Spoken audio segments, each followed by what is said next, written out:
3 வருடத்தில் 155 செயற்கைக்கோள்களை ஏவும் திட்டம். இதுதான் பிளான். இஸ்ரோ தலைவர் தகவல். வணக்கம் செய்திப்புணல் நேயர்களே. இஸ்ரோ அடுத்த 3 ஆண்டுகளில் 155 செயற்கைக்கோள்களை விண்ணில் செலுத்த திட்டமிட்டுள்ளது.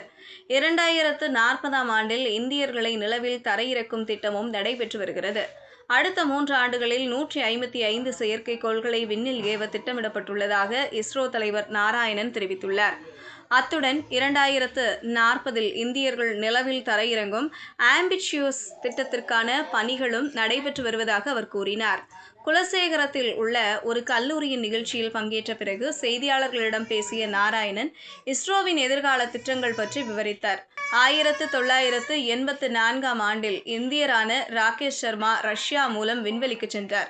அதன் மூலம் நமக்கு நிறைய நன்மைகள் கிடைத்தன. நமது இந்திய மண்ணில் இருந்து ஒரு விண்வெளி வீரரை விண்ணுக்கு அனுப்பினால் நிறைய அனுபவங்கள் கிடைக்கும் என்ற அடிப்படையில் சுபான்ஷு சுக்லாவை முதலில் அமெரிக்காவில் இருந்து சர்வதேச விண்வெளி நிலையத்திற்கு அனுப்பியுள்ளோம். அவர் வந்த பிறகு அவருக்கு கிடைத்த அனுபவங்கள் நமக்கு பெரும் உதவியாக இருக்கும்.